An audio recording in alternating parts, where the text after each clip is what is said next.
You're listening to Soundside. I'm Libby Dankman. When homicide detective Ian Carter arrives at the scene of a murder, the victim is posed to look like Ophelia from Hamlet. Not that any of the detectives on the scene realize that. The person who will crack open that clue and other twisted literary references is on the other side of their Oregon college town, English professor Emma Reilly. She's struggling to get to class on time and a little sensitive about avoiding the absent-minded professor trope. It's the beginning of the new novel Murder by the Book by author Amie Schaumberg, who lives in Spokane and happens to be an English professor herself. The narrative shifts between the perspectives of Detective Carter and Professor Reilly, and as the mystery unfolds, we see the crime through different lenses: literary, artistic, and forensic. Here to talk with us about her debut novel is Amie Schaumberg. Thank you so much for being here, Amie. It's great to meet you. Hello, it's nice to be here. So you are an English professor. You teach at Spokane Community College. Which came first, your desire to write or the calling to teach? Definitely the desire to write. It was something I wanted to do even when I was very, very young. I remember a teacher giving me a little like how to publish pamphlet when I was maybe 12 and had no idea what it meant, but sort of an inspirational moment. I decided to pursue literature after I finished my undergraduate, so that came much later. And one of your two main protagonists, Emma Reilly, is in the middle of teaching Gothic literature at her college when the narrative starts. She is notably neurodivergent. Why was it important for you to write a protagonist with that perspective? Well, I am also neurodivergent, and honestly, I did it kind of by mistake. I didn't really realize I had given her so many of my sort of brain quirks until I was working on revisions, and I had a friend of mine read it. She's like, "Wow, Emma really reminds me of you." And then slightly later in the conversation, she's like, "Wow, Emma's kind of annoying." And so it was an interesting revelation from that particular friend, but I realized I had sort of halfway given her my neurodivergence, and after that, I decided to just really commit to it and make her a neurodivergent character and give her a neurodivergent perspective.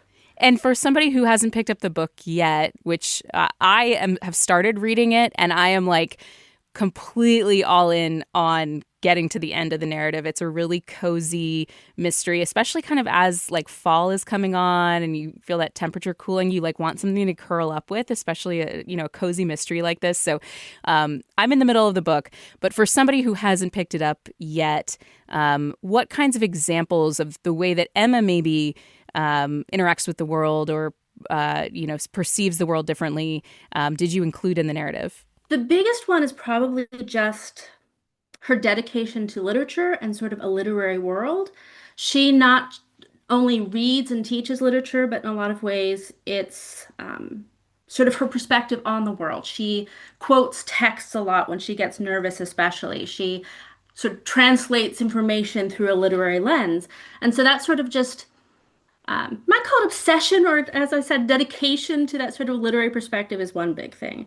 There's also the way she relates to other people. The way she relates to information, I think, is different than you would get from a neurotypical protagonist. And even small things, like she has some physical quirks. She flexes her hand periodically throughout the novel when she gets tense, that very much come from my own neurodivergent experience. And I understand that both Emma and yourself have the same favorite book, which is Jane Eyre, which is also one of my favorites. Yeah. Do you find yourself quoting literature like in your daily life or in your thought process? Do you call to mind passages or quotations? More in my thought process now. I used to do it aloud much more often. And then once I got out of undergraduate and then grad school, when I wasn't hanging around quite as many just straight up nerds, I realized the rest of the world does not do that, does not relate to that particular experience of the world. So I managed to channel it inward a lot more. But definitely I have literary quotes running through my head a lot. You did write Emma without an official diagnosis. Yes. There's not like a specific neurodivergent diagnosis that she has. Is there a reason that you avoided that? A couple of them, actually, and it was an ongoing discussion between me, my agent, and my editor. But basically, I decided that I didn't want to give her a specific diagnosis for two main reasons. One, I find a lot in books when characters are labeled, ADHD or autistic or whatever the diagnosis might be, people tend to read it with a checklist for that diagnosis. Like, let's just read the, autistic character, and then they're just so focused on comparing that to their understanding of the experience, whether it's their own or someone they know, that they don't sort of see them in a broader scope. And I really wanted Emma to be able to have that broader scope and be sort of a person who is solving a crime through a neurodivergent perspective rather than just a neurodivergent person. The other reason I really wanted to not give her a specific diagnosis is a lot of neurodivergent women, particularly, don't get diagnosed or don't get diagnosed till much later in life. A lot of our sort of diagnostic measurements, or the ones that they use for children, are based on male behavioral patterns. And girls, both because they don't sort of fit that archetype and because we are socialized in different ways. There's a masking that girls do, I think, that is different. Yeah. Absolutely. Yeah, because we're sort of socialized to behave, to be quiet, to be presentable, to be all those sort of quote unquote ladylike things. I think neurodivergent girls learn to mask at a very young age. I certainly did. And so I thought it would be a much more realistic experience for Emma to not have that diagnosis and just to have a sense of difference, of otherness, but without the label to go along with it. How did the idea of a murder solving English professor come to you? Are you a big murder mystery buff, or did this come about like you were watching Law and Order one day, or what? Like, what? How did this story come to you? I'm definitely a murder mystery buff. I've been reading, I particularly like the Golden Age, Agatha Christie, Naomi Marsh, Josephine Day, those sorts. I've been reading those since I was in middle school. So that sort of puzzle solving has always appealed to me. As far as why this particular sort of literary professor mode, it actually didn't start that way. I started with the idea of the art. So the idea that this killer is posing his victims like pre-Raphaelite art is one of the main themes. And I was just at an exhibit at the Tate in London, surrounded by all of these beautiful, beautiful paintings of famously dead women, and thought this is sort of a strange experience to just be surrounded by both beauty and death at the same time. And then from that thought, this would be an interesting sort of murder to pursue. And then sort of went from art to literature, largely because it's more of my comfort zone, but also because Emma just sort of came with the story and went from there. You live in Eastern Washington. You Mhm. set the book in kind of like a rural, maybe not rural, but a college town, not a big college town in Oregon. Yes. Beautiful setting. How did the Pacific Northwest kind of help inform the choices you made in the book? I wanted to set it someplace familiar to me. And I lived in Washington for about 10 years. I grew up in Montana, which is, at least from Eastern side, very close by. So it's just a familiar region. It was someplace I could draw on from sense memory when I was trying to describe things. And the other part that really appealed to me was the interesting sort of balance we get sometimes with art and literature and that sort of what we think of as urban ideas of culture and a rural setting. I've lived almost exclusively in rural communities my whole life. And so to have that sort of back and forth between a rural, sort of isolated setting with this really intense sort of art focused mystery at the middle felt like an interesting and sort of complex space to explore. Some of your own personal expertise made it into the book, like Shakespeare. How did the writing of the story help you kind of approach these famous works in a new light? They definitely got me thinking about them a little bit differently. I mean, some of these texts are one that I've read for years. Some of them are ones I even teach in my classes. But when you're exploring them from a forensic perspective, you're looking sort of at interestingly sort of crime scenes, if you will, it really does bring a new way to read them. I always do close reading, so picking apart the text and looking for, puzzle pieces to put together. But when you're thinking about in terms of what might inspire sort of the darker sides of humanity, what might inspire killer, what might someone who's reading this text in the darkest way get from it, it really does sort of change the perspective. And there are a lot of texts that I love and think of as just fun. Poe, for example, pops up in the book a couple of times. That when reading it through this much darker lens, it becomes, a little bit menacing as well. I kept thinking to myself that this is almost like the perfect literary guide for like a gothic, October, like as we're approaching Halloween, you can read Murder by the Book, and then you can take a number of inspiration, you can kind of use it as a reading guide too, to like spin off and read the pieces that are inspiring, not to be too grim, but are inspiring the murderer in some ways.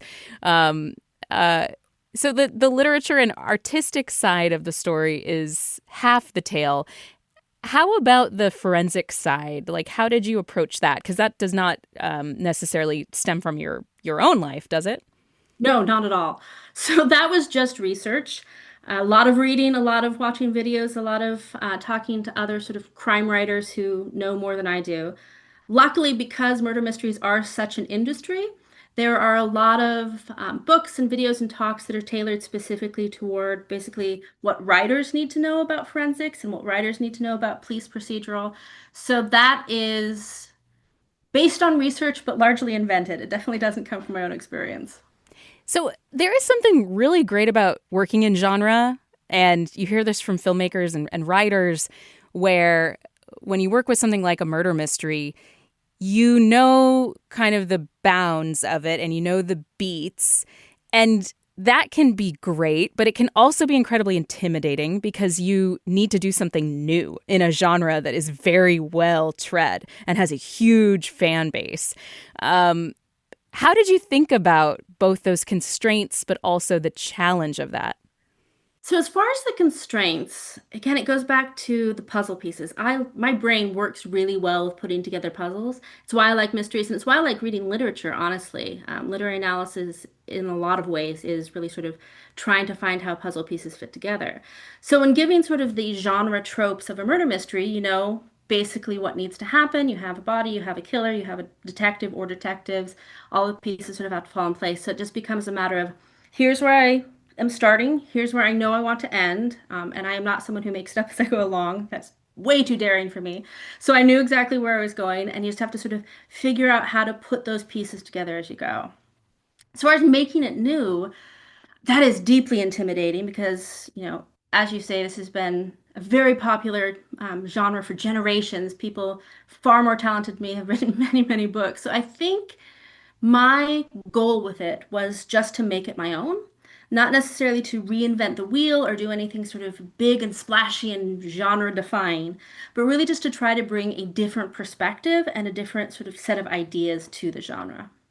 Amie Schaumberg is an English professor at Spokane Community College and the author of Murder by the Book, which is available now in bookstores everywhere. It is a literary murder mystery, really great for fall, and I'm enjoying it a lot. Amie, it's been a pleasure talking with you. Hey, before we go, because you're a Bronte fan, you mentioned we talked a little bit about Jane Eyre.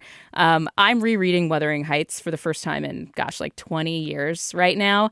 I gotta know, do you have a take on the new movie version that they're doing with Jacob Elordi, Margot Robbie, movie version of Wuthering Heights? Do you think that's good casting? What do you think? Can it possibly touch the Olivier version? I need your expert opinion. So I've only seen the trailer, obviously. I would say it's very interesting casting. I don't think it fits the original sort of vibe of the book at all. So my guess is they're going to take the story and do something much more modern with it, much sort of more quote unquote romantic. Because if you read the actual book, it's not a romance in what we think of, a romantic story nowadays. It's, tragic and tortured and everyone's kind of terrible to everyone else. Yeah, no, there's no sympathetic characters and everyone's No. brutal. And the Elordi casting to me is like, well, that's very kind to Heathcliff. Yes, it is. But I'm on board for Charlie XCX doing the music. I mean, that's fun and modern. All right, so you're optimistic. I don't think there's anything wrong with taking a piece of classic literature and remaking it and reinventing it and re-envisioning it. I mean, it's kind of what I did, so I'd be hypocritical to criticize them. The best thing is if someone saw that, loved it, and then went and found the book and found out, oh, there's two very unique ways to tell this story. How fascinating is that? I love it. Amie Schaumberg, Murder by the Book is your debut novel. Thank you so much. Thank you for having me. Thanks for listening to Soundside. By the way, this show is only possible because listeners support us. If you are able to give right now, check out the show notes for a link to donate. And don't forget, you can listen live on KUOW 94.9 FM Seattle at noon and 8 p.m. Monday through Thursday, or anytime online at KUOW.org.